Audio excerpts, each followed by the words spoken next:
Good afternoon, and welcome to the pre-proposal conference for RFP 008 FY22, Extended Day Child Care Management System.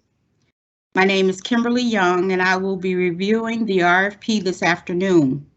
Also on the call is Bobby Kaplow, Ben Harris, and Chris Seldonridge from Extended Day. My review will consist of administrative requirements for the RFP.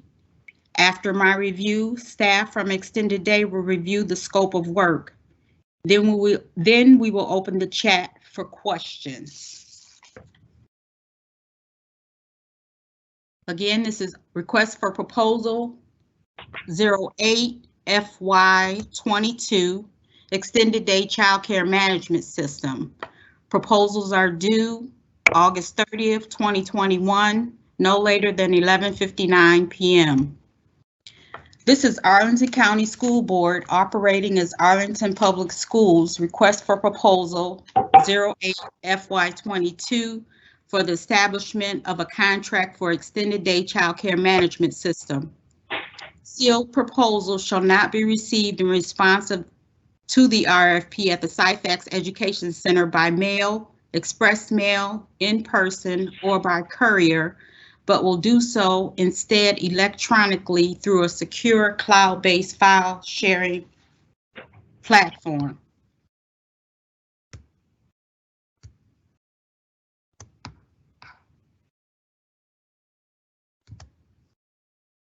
Offers wishing to submit a proposal in response to the RFP are required to upload the proposal requirements found in Section 4 into the platform through the link found on the current solicitations webpage under the Procurement Office website. A link to the webpage is provided below.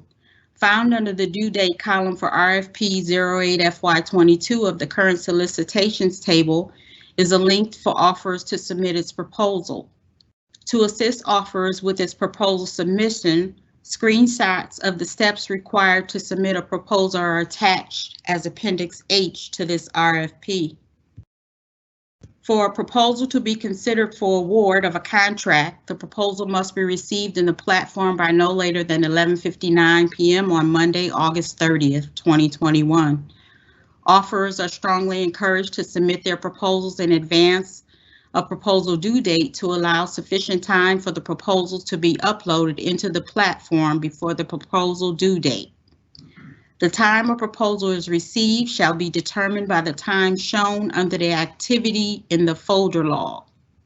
If the upload time shown in the folder log is after proposal due date, the proposal will be considered non-responsive and will not be considered for contract award.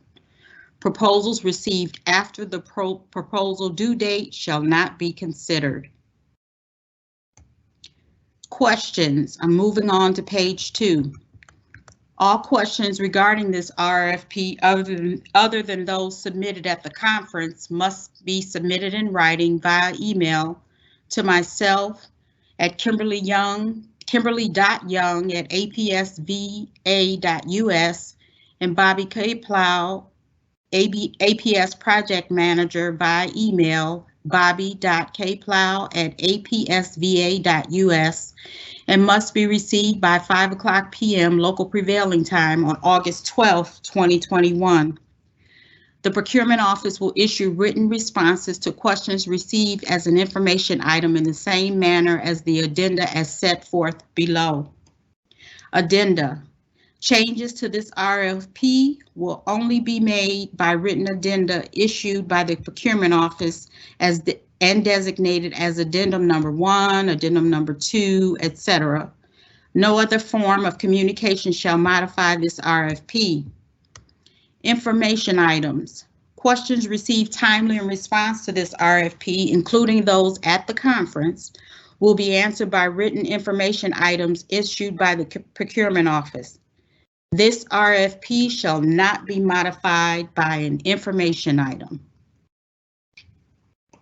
Page 3, trade secrets and proprietary information. Each offeror shall confirm whether their proposal contains any information the offeror deems proprietary or a trade secret. Information considered to be a proprietary or trade secret is to be included in the proposal response at tab 5. See section 4, proposal requirements, D, submission of proprietary information for additional information. State Corporation Commission, SCC, identification number. This is a mandatory requirement. Under section C8 of section 3, instructions to offers, subsection 35 of section 6, contract terms and conditions, and the Virginia's Public Procurement Act, the offer shall be authorized to transact business in the Commonwealth of Virginia as a domestic or foreign business entity if so required by Title 13.1 or Title 50 or as otherwise by law. The offer shall include in its proposal the identification number issued to it by the State Corporation Commission.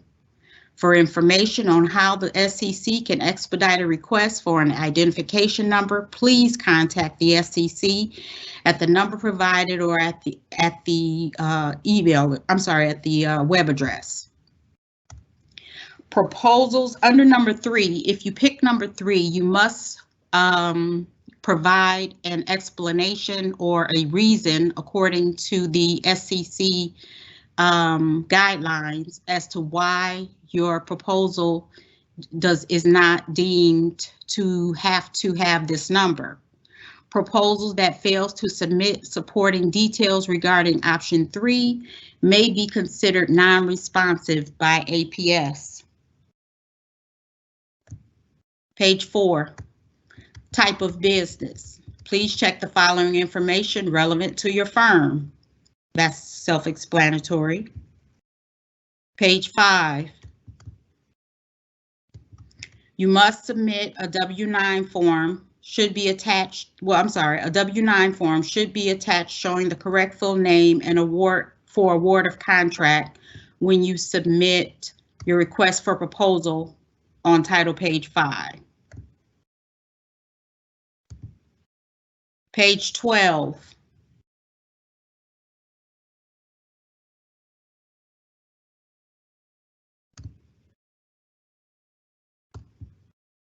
APS recognizes that offerors may benefit from additional time to address administrative requirements in the RFP.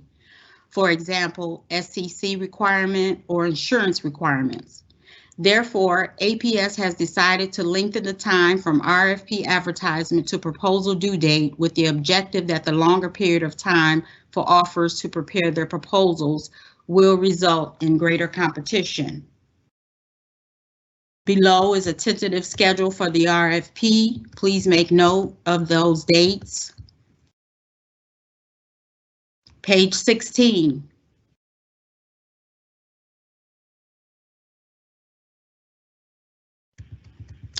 The minimum qualifications / mandatory requirements.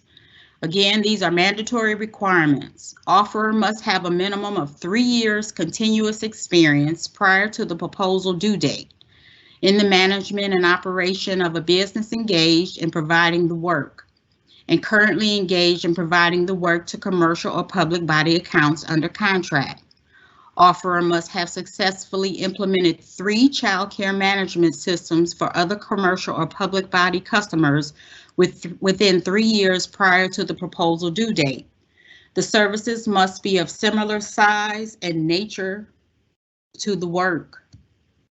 Page 17. Proposals must be submitted electronically through the platform. The platform can be accessed through the link found on the current solicitations webpage under the Procurement Office website. Found under the due date column for RFP 08 FY22 of the current solicitations table is a link for offers to submit its proposal. Nothing herein is intended to exclude any responsible offeror or in any way restrain or restrict competition. All responsible offerors are encouraged to submit proposals. Mandatory provisions of this RFP are indicated by the inclusion of the word shall or must to identify the offeror's obligations. Failure to comply with these requirements or with any other requirements stated as mandatory either in this RFP or in the instructions to offers shall result in rejection of the offeror's proposal as not responsive, except to the extent the failure or omission either is not a mandatory statutory requirement or does not affect price, quantity, quality, or time. Page 18.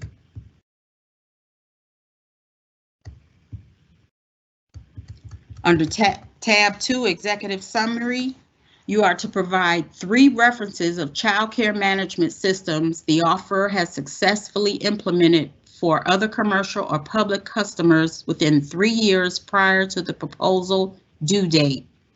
The services must be of similar size and nature of the work. Indicate organization name, contact name, telephone number, and email address for each reference to include business process flows. Please verify all information prior to submitting it. Page 21. Under proposal evaluation process, method of contract award and proposal evaluation, a selection advisory committee will review and evaluate all responsive proposals received by the procurement office.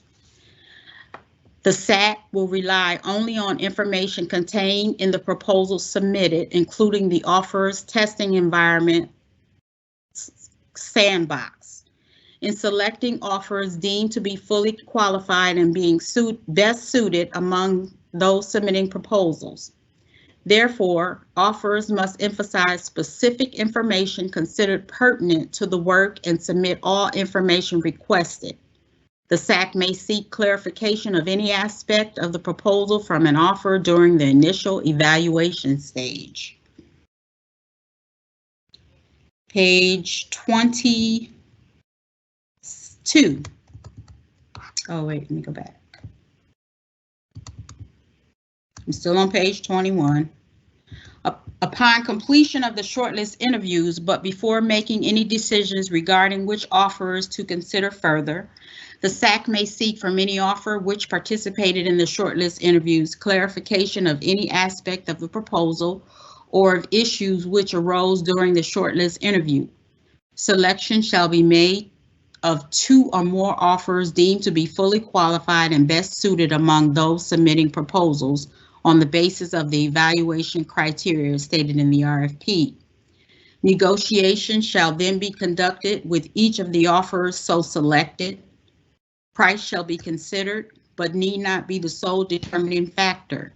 During the negotiation stage, individual members of the SAC may engage in discussions with any offeror to gather information to assist the SAC in making its final determination regarding award of the contract. Such individual information and discussion shall be shared with the entirety of the SAC.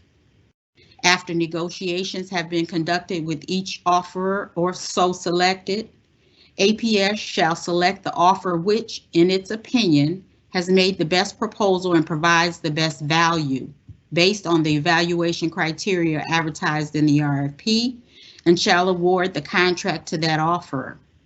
When the terms and conditions of multiple awards are so provided in the RFP, awards may be made to more than one offeror. Should APS determine in writing and in its sole discretion that only one offeror is fully qualified or that one offeror is clearly more highly qualified than the other offers under consideration, a contract may be negotiated and awarded to that offer. If at any time it is discovered that the offeror's proposal does not satisfy a mandatory requirement of the RFP, or that the offeror has misstated its minimum qualifications or experience, even if the proposal initially appeared to satisfy such mandatory requirement or requirements or qualifications or experience, the proposal may be deemed to be non-responsive, and if deemed non-responsive, shall not be considered further. Page 22, proposal evaluation criteria. The evaluation process involves 3 stages. The first stage is the initial evaluation of all responsive proposals submitted by responsible offers. The second stage is the evaluation of the offers selected for interviews. The third stage is negotiations with those offerers selected for negotiations. The evaluation criteria set forth below will be used for purposes of scoring proposals at each stage of the evaluation process. Scores from the initial evaluations will determine the offers to be selected for shortlist interviews, if shortlist interviews are conducted. When shortlist interviews are conducted, offers interview will be rescored based on the shortlist interviews evaluation criteria identified herein. Only scores resulting from the shortlist interviews evaluation criteria will determine the ranking of proposals, whereby APS will enter into negotiations as described in Section A above.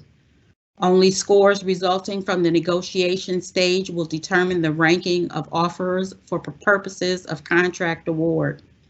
Although there may be overlap between the initial evaluation criteria, the shortlist evaluation criteria, and the negotiation stage evaluation criteria, each stage of the evaluation process is intended to be a separate score, and only that score will be used to determine the consequence of that evaluation stage. The shortlist interviews, evaluations, and negotiation stage evaluations are, however, the result of cumulative impressions from all preceding stages. Page 46.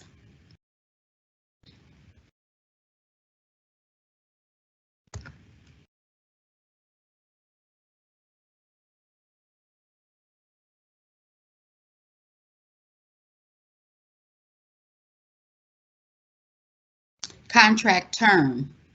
The initial term of this contract shall commence on the date the contract is fully executed by the procurement director, procurement agent, and expiring on June 30th, 2022, unless otherwise stated as provided in the contract documents.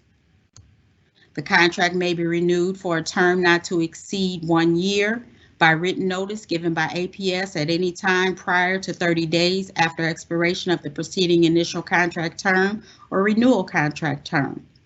No representative of APS has any authority to order, direct, or request work after expiration of the initial contract term or renewal contract term and prior to a renewal contract term in strict compliance with the renewal terms herein. APS, at its sole discretion, has the right but is under no obligation to exercise this right to renewal not to exceed 9 additional 1-year periods. That concludes my review of the proposal, of the RFP. It is up to you as an offer to review the document in its entirety. I just did a summary review. I will now open up the conference to extended day to review the scope of work. And let me get there and unmute everybody. Hey, Ben and Chris, why don't you walk through this?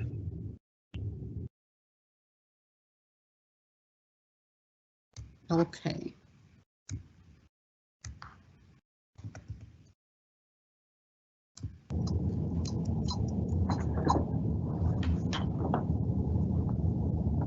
All right, so we are looking at the scope of work now, and so we gave you some sample payment information so that you'd have a sense of the scale of our operation, just in terms of the volume of payments. And if you can keep scrolling down, Kim.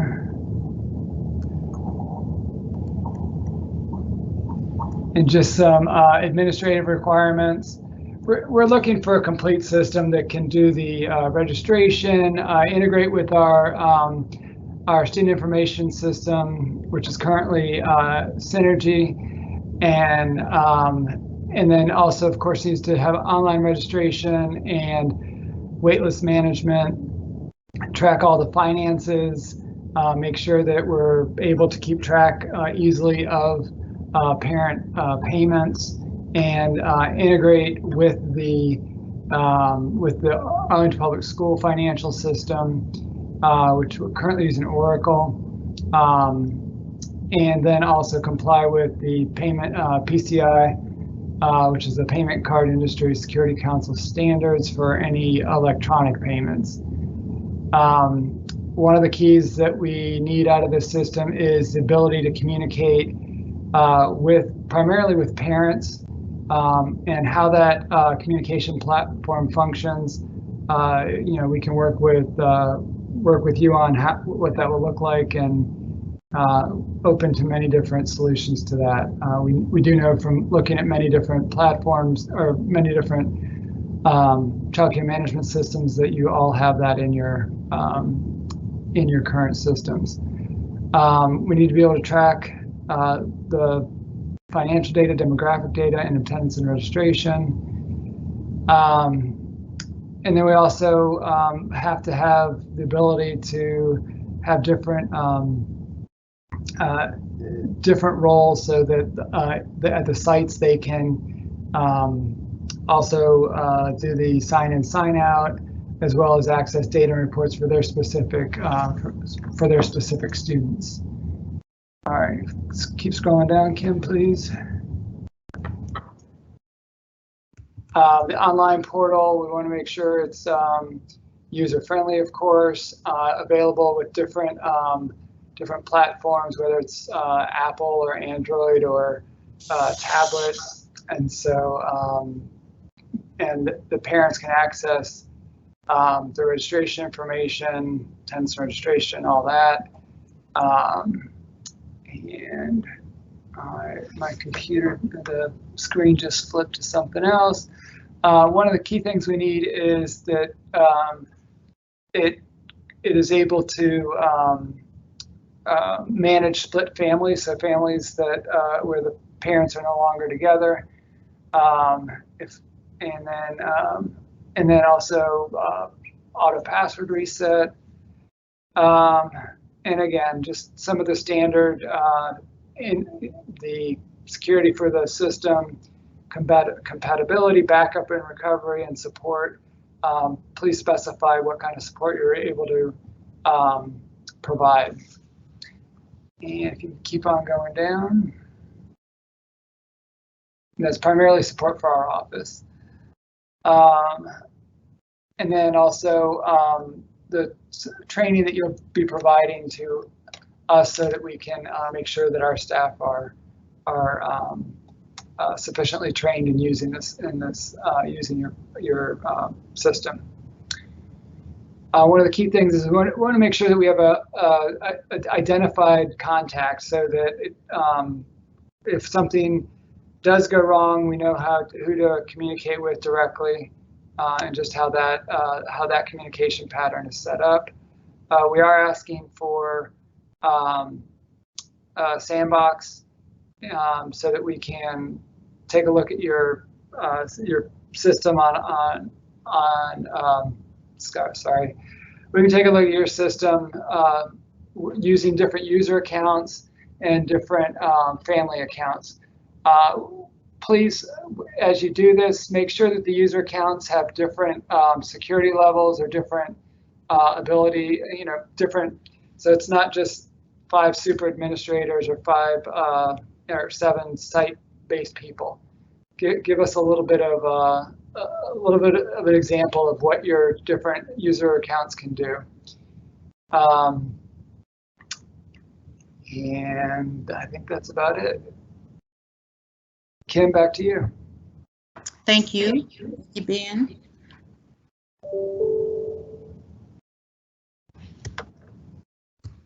Let's see. I will now open up the conference for questions.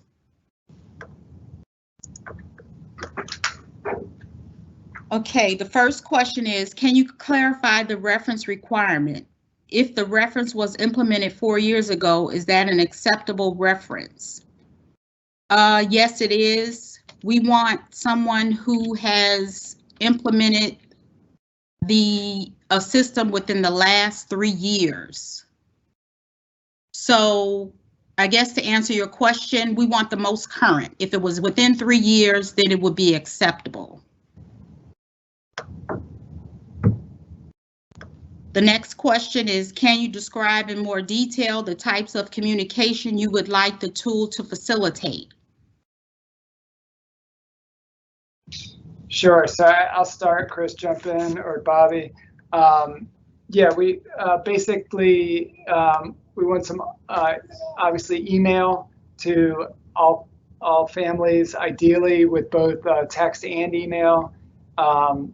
Setting it up so that if we want to send out a message to all the parents from Jamestown Elementary in the afternoon that the program is going to be closing early because the air conditioning's not working, that would be something we'd be looking for. Also, the monthly billing statements, those we would want to go out monthly through email and through text. And really, and any just being able to specify what population we're looking for. So if we wanted to communicate with the third graders at a certain elementary school that attend before school that there's going to be a special activity, we would want to be able to do that as well. Chris, do you have anything to add, or Bobby? I would only add to please specify how the system will designate which email or text or information, which parent it goes to. We would prefer to be able to select which parent it goes to.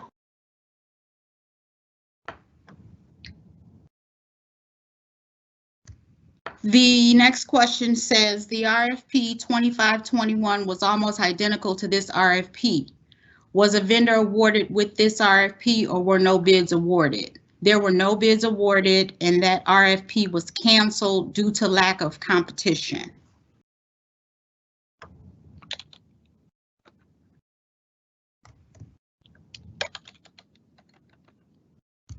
Do we have any more questions?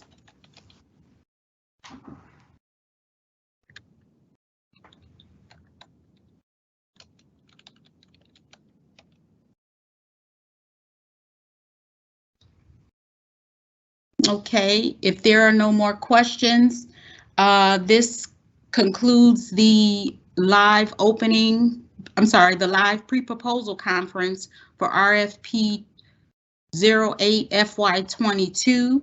I'd like to also say that the question asked in this forum and any sent via email, because you can send me questions up until Friday, August 12th, will be sent out in the form of an information item the week of August 16th. So if you think of questions that you'd like to ask, please send them to myself. And my email information is in the RFP, and I will get answers for you. If there are no more questions, I'd like to thank you for joining us for the pre-proposal conference, and this concludes the conference.